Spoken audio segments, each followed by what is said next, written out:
Ngiyayikhetha inkosi enkulu yasekuphameni.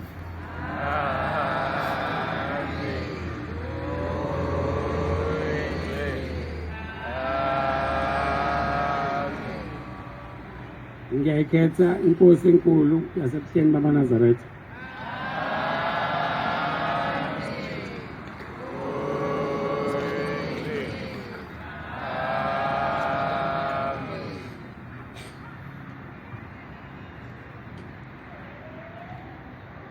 Isihlabelelo samashumi amathathu nanye 3-1.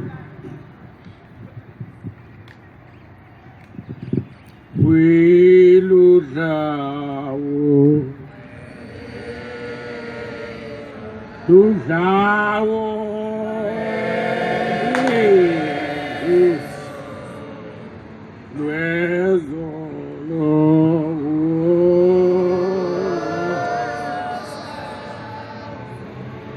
ungephi Wiludlawo Ludlawo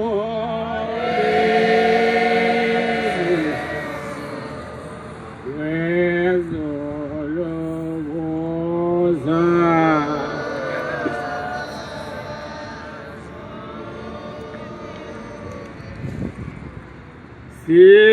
sengishile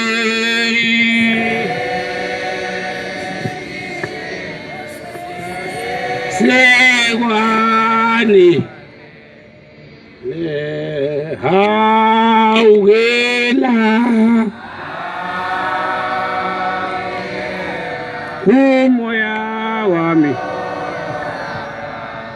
umoya wami ngishile sengishile kwanele hawila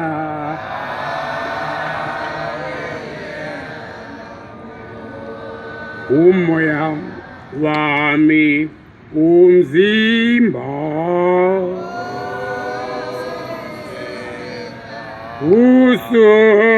usopheli uphelile akubhubhe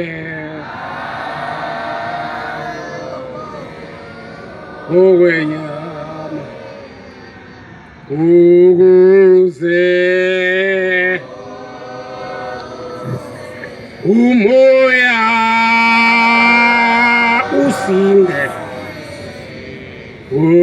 usinde ngosuku lwenkosi mhaweli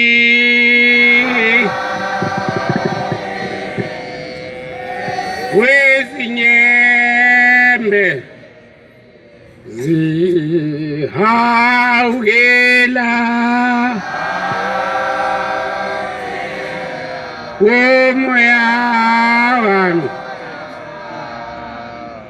umoya wami mhaweli wezinyembe zihawela umoya wami Mthandi wezoni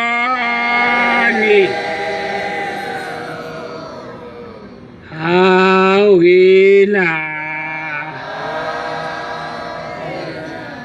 umoya awukhethanga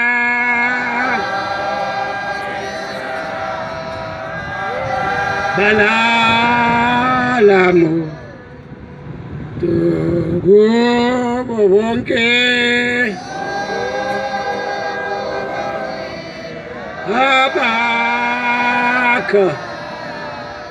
abakhalayo awukhethanga balalamu balala muntu kubo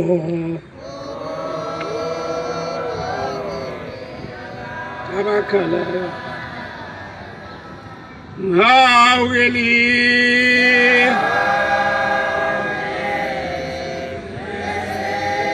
wezinyembezi hawugela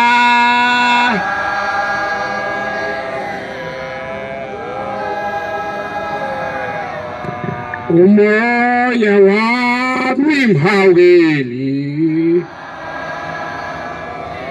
wezinye nyembezi hawugela umoya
ngiyaphinda ngekhetha inkosi enkulu yasekuphakameni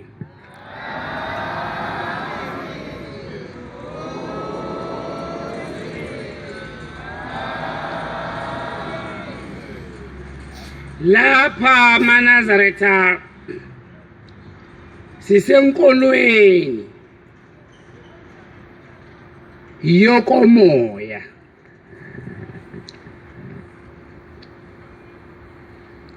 that's a spirit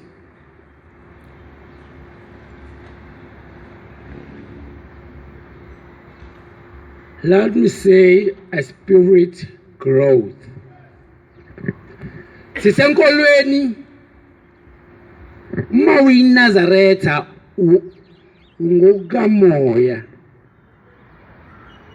njengoba sisho isihlabelelo mawukeli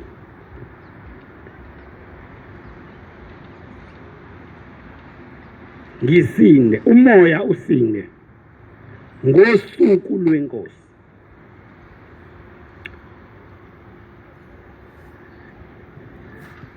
umzimba lo Sabelo some prophet is Ashembele amazwi inkosi amazwi kamprofeti lawa kumele ke siprofete khuluma ngesihlabelelo 3:1 umzimba usuphelile it is indeed spiritual growth yes umzimba usuphelile akubhubhe okwenyama ukuze umoya usinde ngosuku lwenkosi mahawukeli wezinyembezi hawukeli umoya wami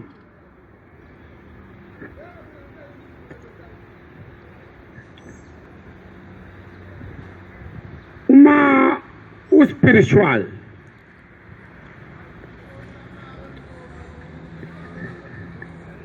uphile ebandleni lomoya sisemoyeni asikho enyameni uma ukukomoya uyikholo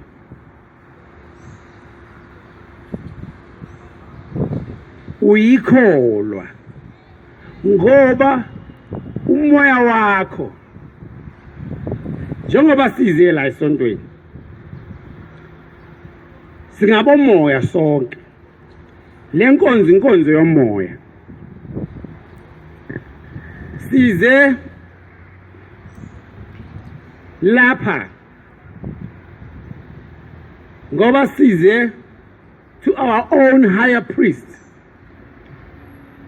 umholi wethu umoya naye ozosihlanganisa nomoya oyingcwele wasezulwini onguJehova njengoba ngila nami ngilethe okukamoya njengoba nila bakholwa nize ngokukamoya umoya osilethela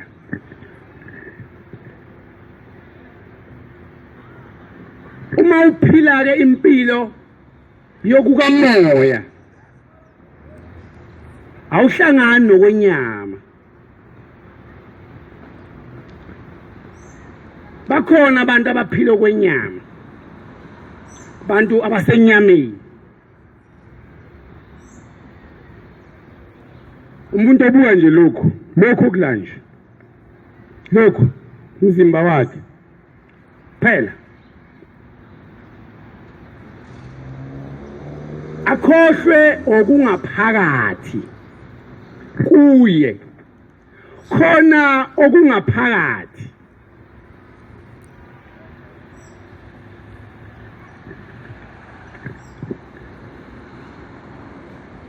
mhlambe uyuzwe nawe kwesinye isikhathi uzizwe nje ukhuluma wedwa usukhuluma nawe nalokho kungaphakathi kuwe kodwa ukhuluma wedwa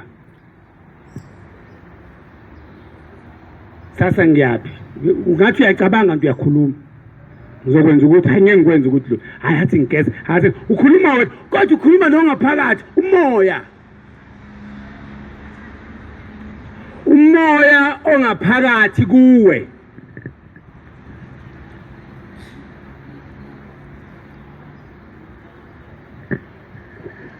uma uphila enyameni mawunenkinga uyakwazi ukuyisolva uzohamba enkantolo phila enyameni uma uphila ebandleni akhona amabandla njalo akulona labaNazaretha kuphela maningi amabandla uNkulunkulu awabusisela okukamoya maningi la eAfrika maningi amabandla njalo la eAfrika baningi abaprofeti abanjalo la eAfrika akuyena uShembe kuphela kepha abanye bayabathideke kulamabandla ahamba ngokukamoya angisho ukuthi a spirit bakhona abantu abanga-understand ukuthi ngithina ngifuna ukukuchaza kahle lo umuntu kamoya yingakho nize esontweni ngoba nize lapha ukuzothandaza ukuzokhuphula izithunywa zenu nize lapha enkosini ukuthi inkosi iphakamise futhi umoya naye nawo ithandaze nani kuze nihlule yonke lemoya ekhona emhlabeni akusho ukuthi abantu abakhonza uSathane they are not spiritual they are indeed nabo laba abakhonza uSathane banomoya wabo kodwa okaSathane miningi lemoya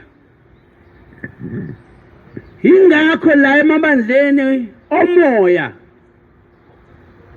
umuntu osebenzisa inyama angawusebenzisi umoya usheshe umbone. Leli bandla lamaNazaretha kuzuba umholi wakhona, angeke uye e-university, cha, angeke uyofundela ubufundisi, uyaphiwa umoya oyingcwele ungena kuwe, uyawuzwa lo moya ngaphakathi kuwe.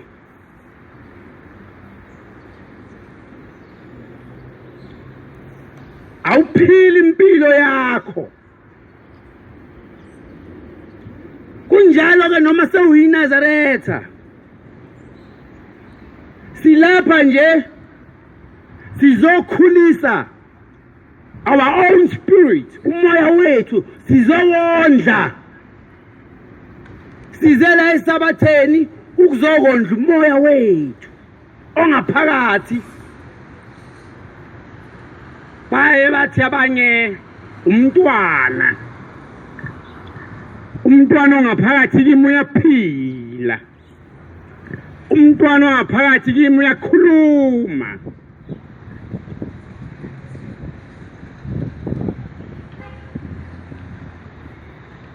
Uma ukule nkonzo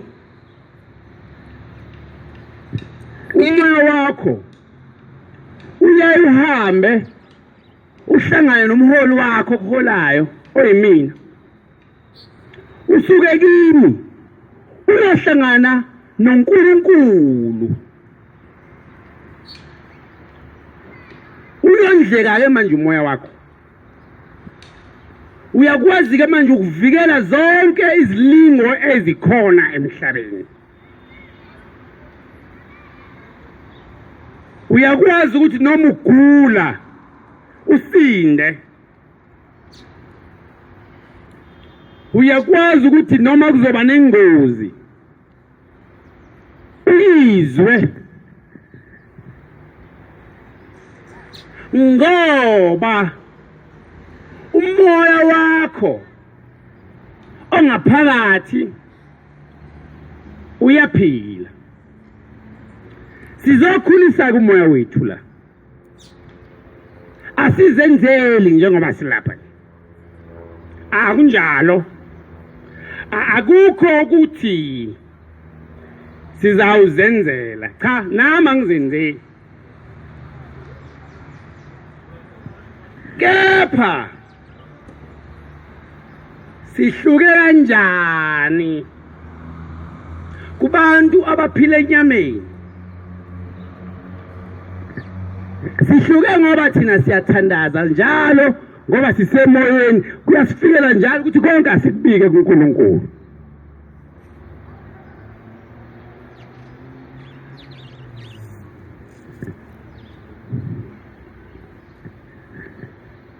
Konke asikubike kuNkulunkulu.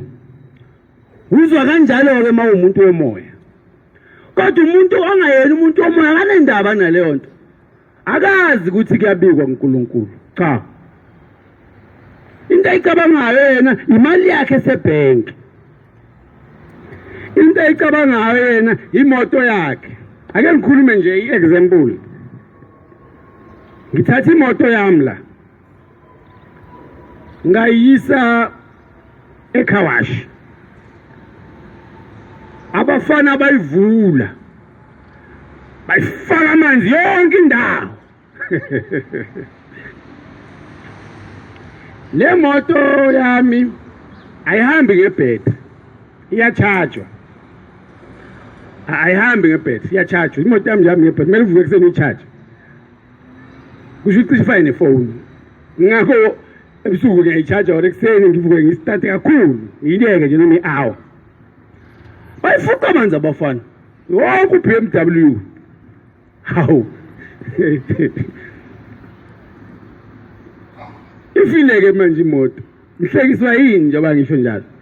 Kodwa ngoba ngumuntu womoya, uthe kwenzeka lokho ngabe sengazi ukuthi hayi kungenzeka ukuthi uNkulunkulu khona la ngivikela khona ngale moto kungenzeka ukuthi hlezi bengizofa ngale moto beyizoshayisa le moto ngizilapha nje ngiqeda ukuzwa ukuthi imoto ifile ngoba ngingumuntu womoya kodwa umuntu osenyameni inethi ngafi imoto agule senyameni lo muntu yakula ngoba uphila umzimba ophilayo lo mntwana ongaphakathi ufile bakhona abantu abaphila kanjalo ngisho ngibheka nginankinga ngize ngikhohle nakho ukuthi ngifeke imoto ngiyakhohlwa ngoba akukho ngempela akukho nokuthi kubuhlungu inhliziyo noma ngizokwenzekalani cha ngoba angikho kuyimoto angena umuntu wayo vele njengoba ngisho nje ngithi ngibe nama-answer 100 ngabe mhlawumbe ngilandelwa ngesibhamu ngayo beyizoshayisa bengizofa sengizilaphile nje qedwa kuthiwa ifile sengiyibona isolution ngoba ngiphila kokomoya angiphile enyameni ngiyazi ukuthi konke okwenzekalayo empilweni yami ngoba ngumuntu womoya ngiphile ebandleni lomoya nomprofethi wabushembe wakuwumuntu womoya kwenziwa yiye noJehova phezulu ezulwini mina kukho enginakho okungaze kungikhathaze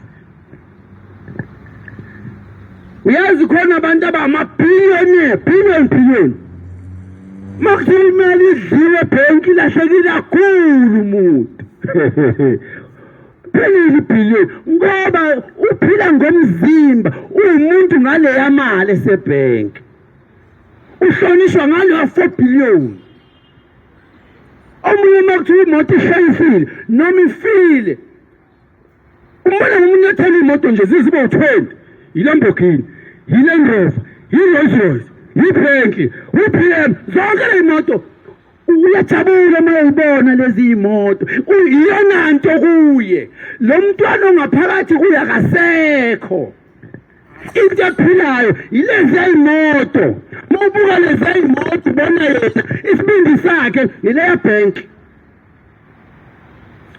ihamba ngeBentley nabantu bayambona uhamba ngeBentley kodwa umntwana ongaphakathi wondliwe yini umoya wakhe lo muntu uyaphila yini umfundisi wakhe nabazalwane bakhe abasemoyeni ngoba njengoba silapha sikho enyameni I'm talking about a spiritual growth ngikufunda la esihlabelelweni samashumi amathathu nanye 3:1 it's giving me an answer of a spiritual growth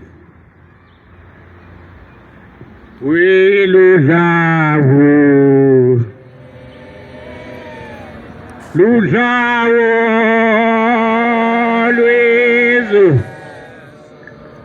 Lwezo lohuza kunge awusengishile sekwani wanele hawgela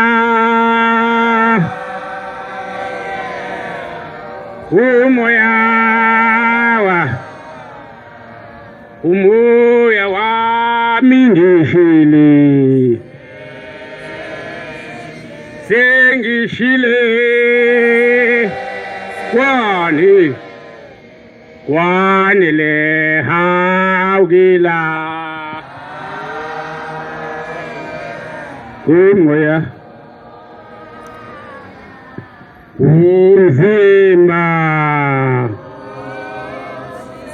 umzimba usophele uphelile akuphuphe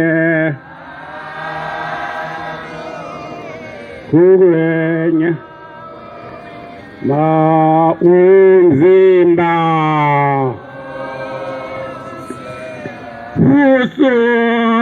usopheli phelile akubhubhe ukwenyama ukuze umoya usinde ngosuku lwenkosi mhawukeli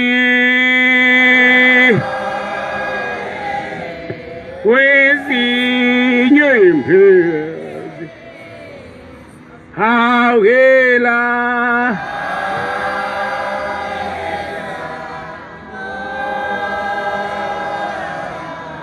umoya wami mhawukeli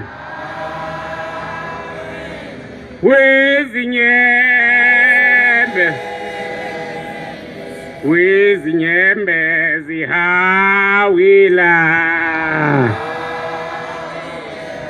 umoya mthandi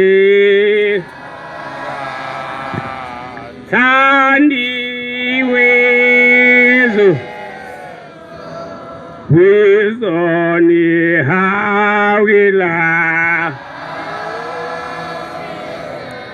umoya wami awukhethanga alala lamonto kubo bonke abakhalayo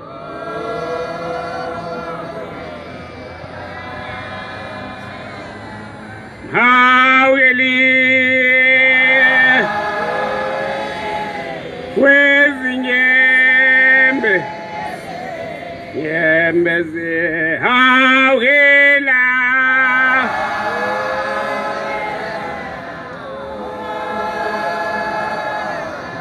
umoya wami mhawukeli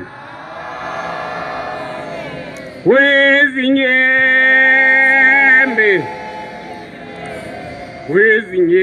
zihawukela umoya wami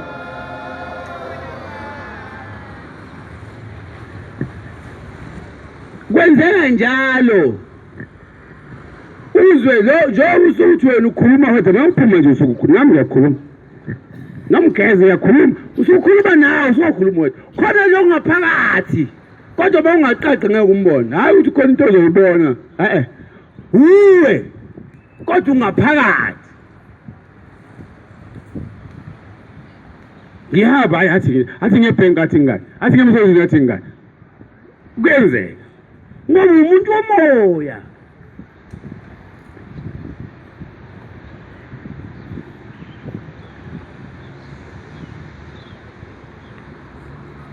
uma umuntu womoya umntwana kaNkulunkulu unamandla okuhlula konke akukho kungakuhlula ingakho uma umuntu womoya ulimi lwakho liqondile uqotho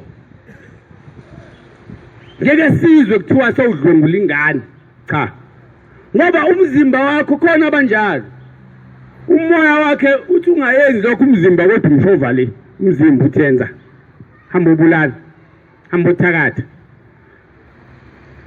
phakama uyabheda ayikho into ayishoyo mayeza kuhlangana ibandla kusho umzimba I'll come close to that awona futhi umzimba ngizoze singisini sakhuluma ngomoya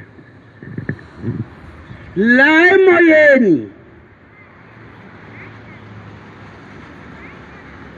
uzela uzohlangana nomoya sizolwa nemimoya sizonqoba imimoya noma umuntu womoya ungaphezulu kwakho konke uhlula abathakathi uhlula izifo uhlula imicabango emibi uyanqoba uthi uphuma la isontweni sewunqobile ngingakayi kokuthandazela etendeni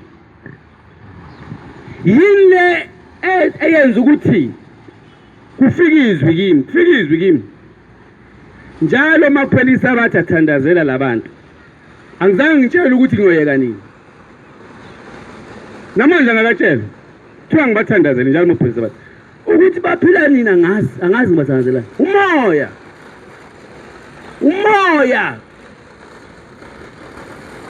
angazi nami ukuthi ngithandazelani makuthiwa ngithandazela noma ngithandazela iqolo ngiyabafaka nje etendeni ngizwe ngingazi ngeza noma iqolo noma ikhanda noma inhloko angazi kodwa ngiyabathandazela angitshela ukuthi baphila nini njalo ngesabatha mawuqeda nje le ngubo engikunikeze yona thandazela abantu wena ucabanga ukuthi khona umuntu oshilo kimi indoda enkulu engiyisabayo cha kuba kusho indoda bengeke ngikwenze kuba kusho indoda bengizwe uthini wenza hamba wena ukwenza lokho uthi ngiyothandazela abantu mina kusho wena Mhlongo hayi cha Mhlongo azodlala la kodwa kusho into engaphakathi umoya ongaphakathi kimi njengoba ngithi mawukulela ibandla noma mawukholwe ekuphakameni noma mawuyinazaretha noma umpostoli noma umzayoni noma ungumKristu kwamanye amabandla omoya ngoba khona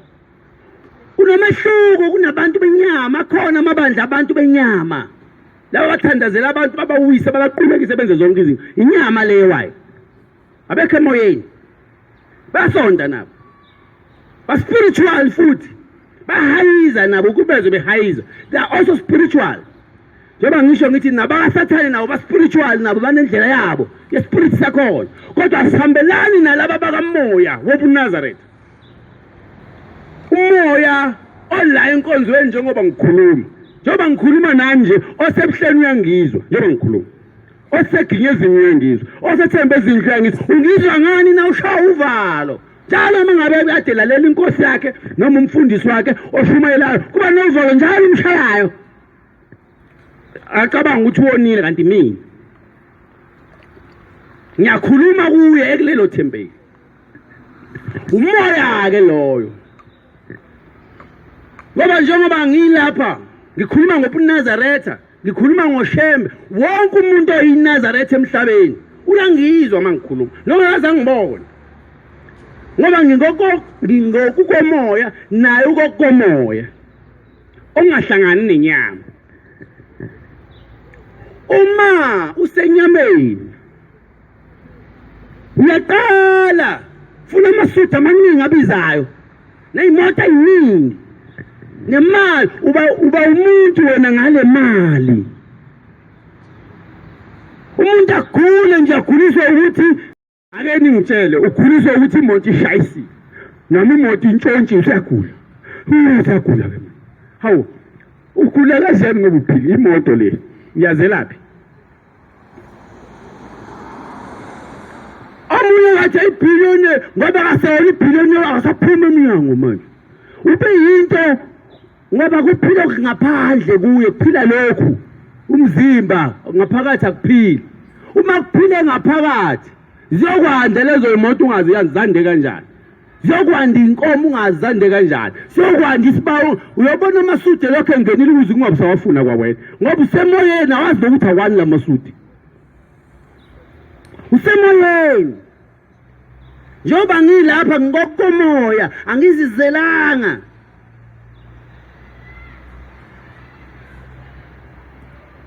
inyama ifuna abangani abaphezulu mawuphila enyameni uba nabangani bamadili uba namadili ama-connections inyama leyo I'm connected awuthandazi you are connected with president uhamba nabo president Zuma ya usenyameni bazokunika umsebenzi angithi awuthandazi abangani bakho abantu abakhulu ya uzovakashelwa ungavakashelwa nayisilo ekuseni sikhulu isilo mina ngeke singivakashele cha ngeke sikhulu kodwa wena mangabe umkhusi ovakasha is gonna visit you uzobona ama-president deputy president abantu usenyameni then uyakhohlwa manje ukuthandaza you believe now you starting to believe manje ukuthi cha ukuthandaza kuthatha isikhathi ngiyawuhlala 7 days mina ngihlele ekhumbini ngithandaza ngilindile ngoba okwami komoya kumele kuthandazwe, kumele ngingadli kwesinye isikhathi.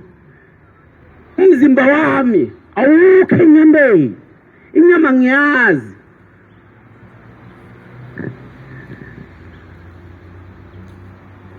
Uzobona imoto uzozithenga, ubona imoto uphinde uyithenga, ubone kuphila nje lokhu umzimba kuphela, umoya uphila.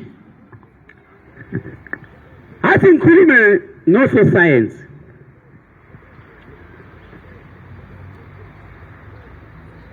Ingqondo, that is the mind. Ingqondo leyo. I'm not talking about the spirit now. Ingqondo, a mind. Ingqondo isigebengu maNazaretha. Asikho isigebengu. Ingqondo isigebengu ngenye indlela. Ingqondo akuyona ebusa umzimba. Into ebusa umzimba inhliziyo. Yeah. Into ebusa umzimba inhliziyo. Kodwa ingqondo iyakwazi lokho ingqondo. Iyazi ingqondo ukuthi inhliziyo iyona inkosi. Kodwa ingqondo ihlakaniphile kunenhliziyo. Iyayivilaphisa ngenhliziyo ingqondo yenze kuqala.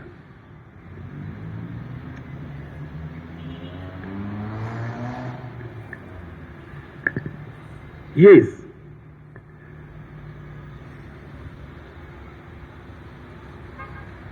The mind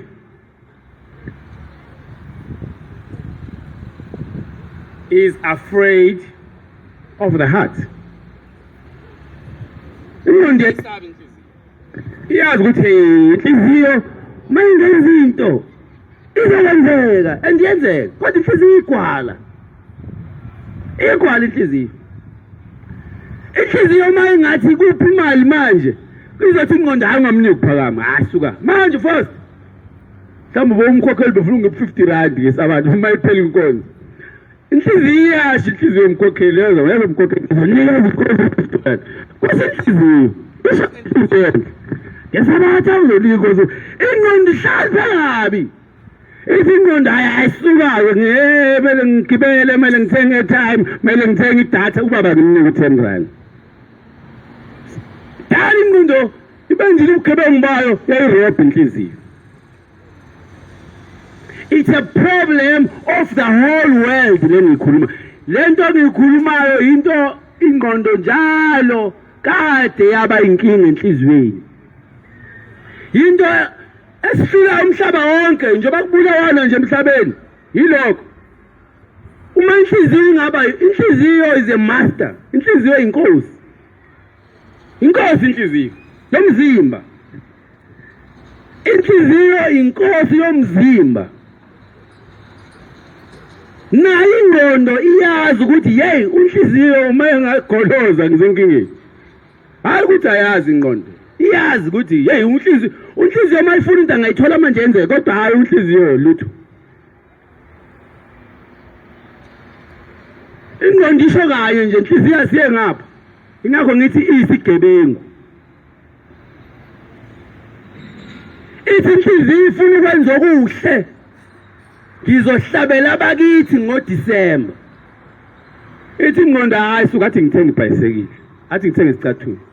Yeah. Ingqondo nje. Njalo nje iphicuphicu. Uthi ucabanga manje ngicabanga ukufaka upetrol e100 rand, usuka endlini ucabange kahle uzothi sendleleni ufakwe 90 rand. 10 rand 10 cold drink lezo kugulisa. Ingqondo njalo. Inhliziyo ngathi shilo, bese yasaba inhliziyo ihlehlele emuva. Kuyaliwa nje emhlabeni.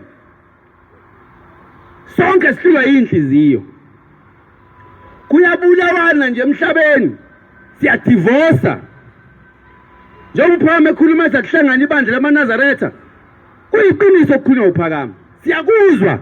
Futhi inhliziyo zamaNazaretha wonke umhlaba ziyavumelana nami. Kodwa ingqondo yona is a master of evil. Uzokwenza kanjani? Ingqondo icathi yazi yona. Angeke kwenzeke suka. Inyazi linabantu abawu 10 million. phakama unani kusho ingqondo ikhohle ingqondo ukuthi unyazo lwakithi Duduzo wakithi is my brother zalo ndlini yakwethu encane kamkhulu omncane kaMosi it's easy ke spiritually mina nomduduzo into eyodwa ngoba siphuma kuIzayi so ingqondo yakhohlwa lokho ukuthi mina nomduduzo azizona ihlobo sizalwa uIzaya uIzaya wazala uAmos wazala uGalile into eyodwa leyo indonsa yokusa nonyazi lwezulu kodwa inhliziyo ibala abantu ingqondo ibala abantu bawu 8 million basokwenze njani hayi udlala ngathi lo kodwa inhliziyo iyayifisa lento kodwa igwala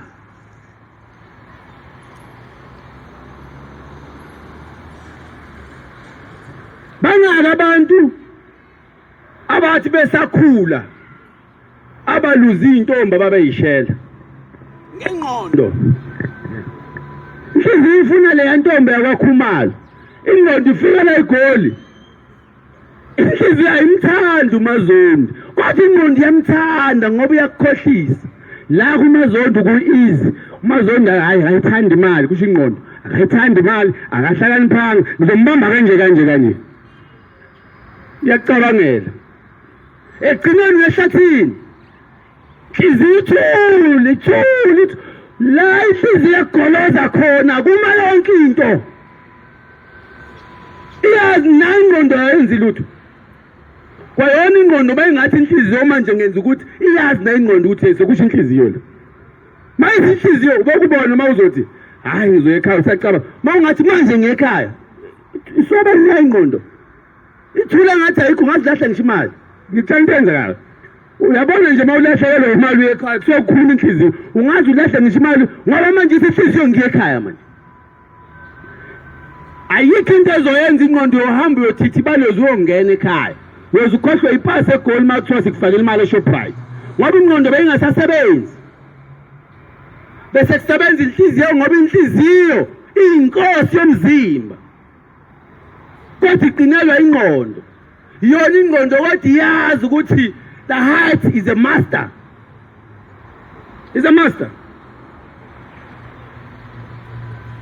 kodwa nje iyafilapha inhliziyo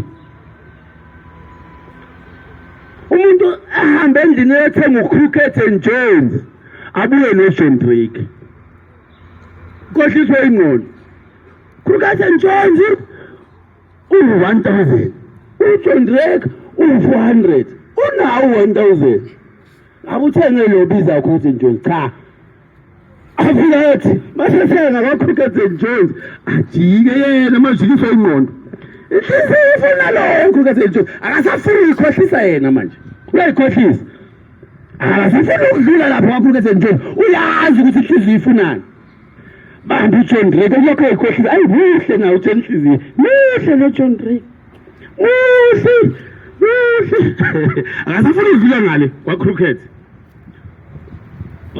uzophinde yena athi inhliziyo ngiyazonda uCrooked and Jones ithi siyona le mali lahleke yona le mali bethi akawuthenga ngawo uCrooked ilahleke lo John Drake ugugu phela ukushiyela manje ingqondo lapho uhamba nabanye yofuna imoto eyiningi funa imizi eminingi inhliziyo ayisholodo bengithe ngikhuluma kwesayensi ngiyithi mangishumayela ngishumele ngifake nalabo abantu bafundile bangizwe ukuthi ngithini bese ngivela lokho ngikushola ngikhuluma ngomoya ukuthi maNazaretha elani licala lingena Monday ecourt elani leli icala elingena Monday ecourt laba baholi bakwaShembe leli bandla lakwaShembe yibandla lomoya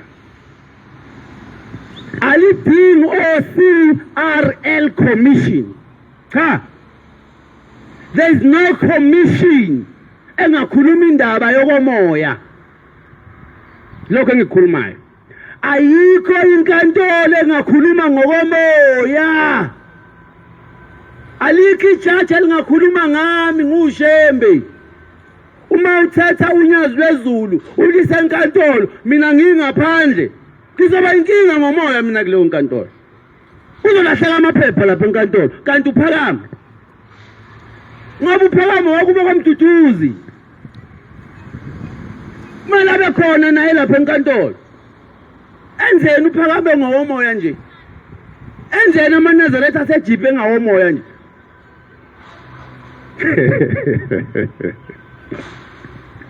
Leli ibandla lamaNazaretha ibandla lomoya. Ingakho umprofeti Izashembe amisulwane. Ingakho umprofeti Izashembe ekhuluma nezilwane. Sisho njalo isihlabelelo sakamfundisi uMjadu. Ugogo wami uMamjadu. Lenelisiwe. Ozaluma wami uMamkhwanazi.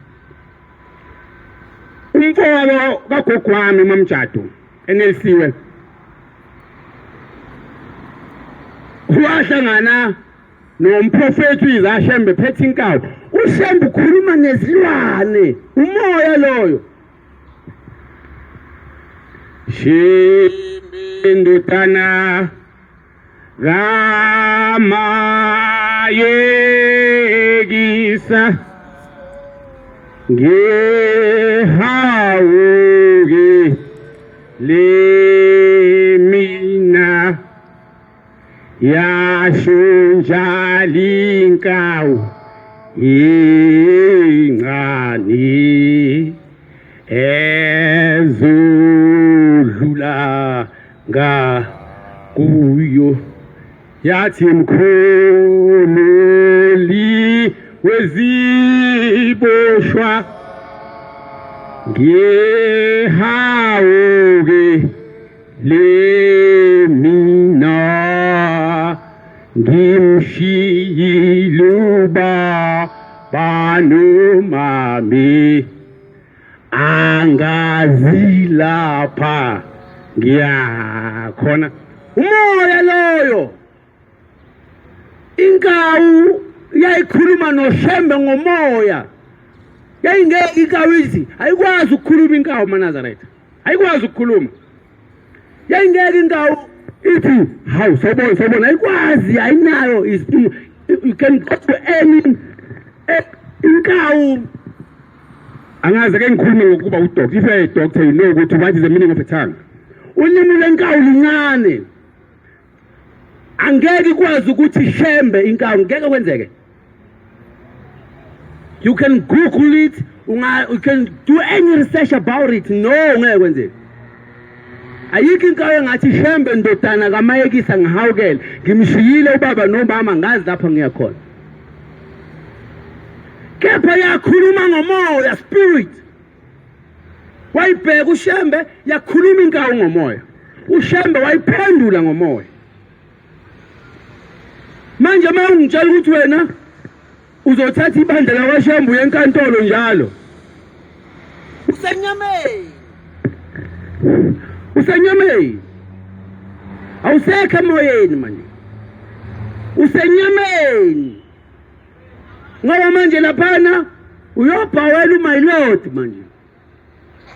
My lord Nkosi enkantolo. Elani lelicala lokhale kusukela ngo1976.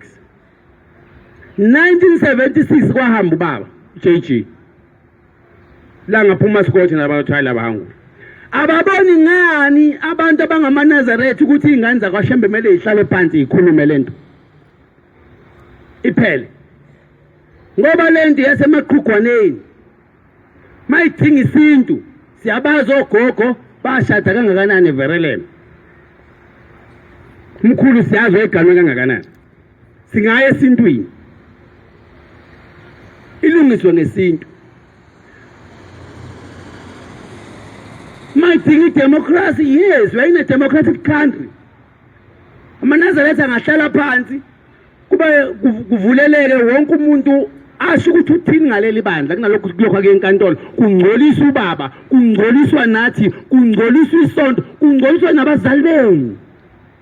Ngolesibili nje ngizoba niqala nibuzo sekwenzakalani kaShembe noma ningangene lapho ningene nami nje ngingene njengoba beyenkantolo nje ngoNovember ngiya kwi-foundation kaMtsephe sengingcolile nje zisuka ngizothi ngingena kuMtsephe Foundation ngoNovember wonke amakhosi azobe lapha azobe ngibuza ngendaba kaShembe ngingakaze ngiyise umuntu enkantolo nezingane zami esikoleni after iMonday izoba zihlekwa ezinye izingane ukephi wena usekhehleni noma usemfaneni asazi labantu abakithi ababangayo ubazi babangani ngoba uthi bafuna imali ngabe beza kimi umanika imali ikhona iningi igcwala amabhaskiti 1 by 1 ngithatha enye ngimnyazi wezulu enye ngimnyazi bisabelanga nemoto zikhona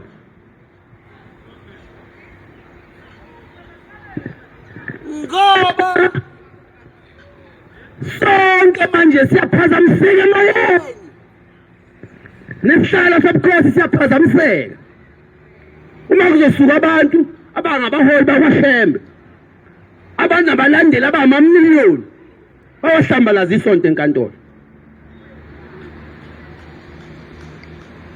elanye licala ekuthiwa kubuyelwe enkantolo ngeke unyaka odlule sathandaza sathi liphelile hawu uqalwa phansi futhi ubaba ongizalayo ilanga phuma sikothe wayengafuni ngisho ugogo ukuthi babizwe ngezibongo zabo mabesibhedlela ugogo wami nje maye esibhedlela wayeba uNomagugu Mtungu wengaboko Shembe ngoba wathi akafuni isibongo sakwaShembe simenyezwe sibhedlela obaba mabegula khumbula ubaba wabegula ephethwe izinyo ehanjiswe inkosi ilanga esibhedlela inkosi ilanga ihamba nomne wabo inyanga yezulu izinyanga yezulu mayingixoxela le ndaba ethi hayi ngangihamba nenkosi ilanga mabehambisa abantwana kodokotela ngoba izinyo umkhulu wenza show ukuthi ulikhipha nje kudokotela mabefika baba kodokotela babengaba bakwaShembe ubaba yaba usani Mtungu ngoba mangibuza inyanga yezulu ithi ngoba bayengafuni ubaba ukuthi lesi sibongo sambe simenyezwa ngoba siyaphilisa isiphi lesi sibongo sokho simenyezwa inkantolo njalo bona abafundisi baleli bandla bathuleleni wona amakhosi aleli bandla athuleleni njalo solokho asizwe ukuthi uShembe ubizwe inkantolo sineyingane sinamabandla esiwaholayo la eGoli njengami nje nginebandla engiliholayo elithintekayo ngalokho kodwa lingakaze lise umuntu enkantolo planifica lizayo nje la nisebenza khona amaNazaretha njengoba nibuzwe ngezinto eningazazi anazi niyazi khona nikwazi kodwa nizobuzwa sembe niphendule ke nani hayi sizelwini hayi ngeselwini wonke amaNazaretha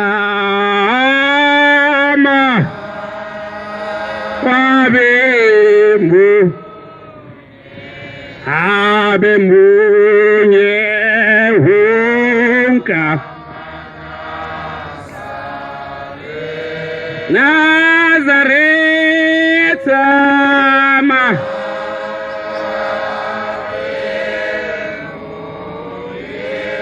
abe munye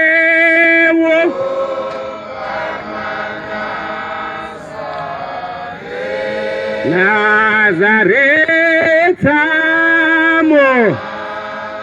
mawabe munye abe munye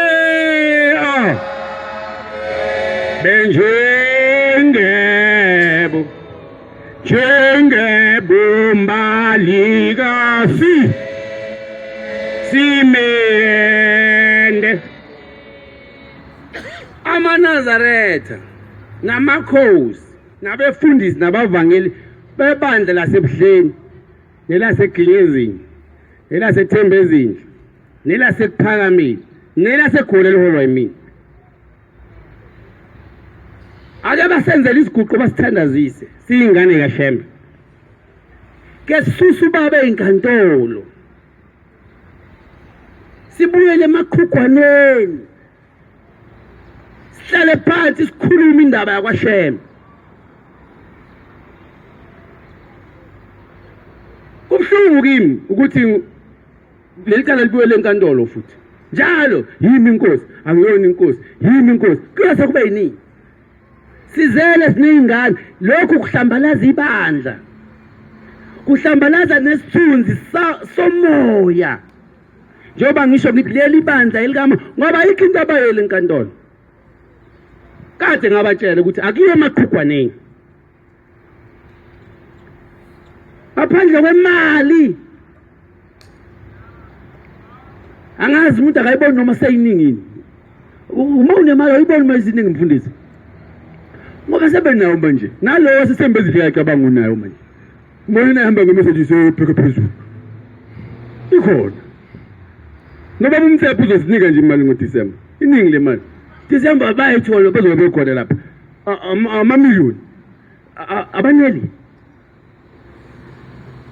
sho lokho ke ngithumela lencwadi ebuhleni ngithumela ethembe ezinhle ngiyayivala inkonzo ake nali judge mawukuthi sizongilalela njengoba ngikhuluma I think I'm gonna put this in YouTube nali judge ake lisibize thina singabakwa Shembe asibona amaveza andlebe la egcekeni ake lisibize singabakwa Shembe ke sikhuluma indaba yakwa Shembe laba holi bakwa Shembe ngoba bayamagwala benjalo bona laba bamakhosi ngoba egcineni umuntu neda ngaba inkosi bese banabantu abamgadayo nabashumayeli nabavangeli kuthiwa ngahlangani nathi sikumndeni kanti ma ijaji lingathi okay lingizwe njengoba ngikhuluma I think ijaji lizozwa bazochaza ngesingisi ke kubizwe laba bakashembe phakama uvukile umtothozi uvela I think 4 there are 4 mastermind ngimiya kuphuthisizwe ke lisibizi ijaji sihlale phansi sodwa sikhulume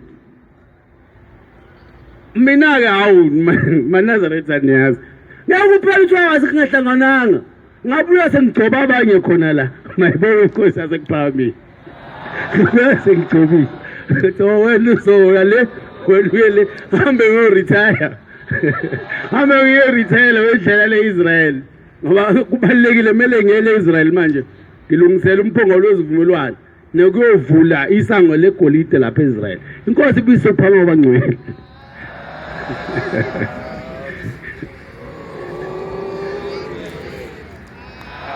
yamnandi inkonzo inkosi yaziyahleka hlekani nani before sithandayo nahlilo kuhleka makuhleka inkosi kumele sihleke ngoba imnandi inkonzo masibongeke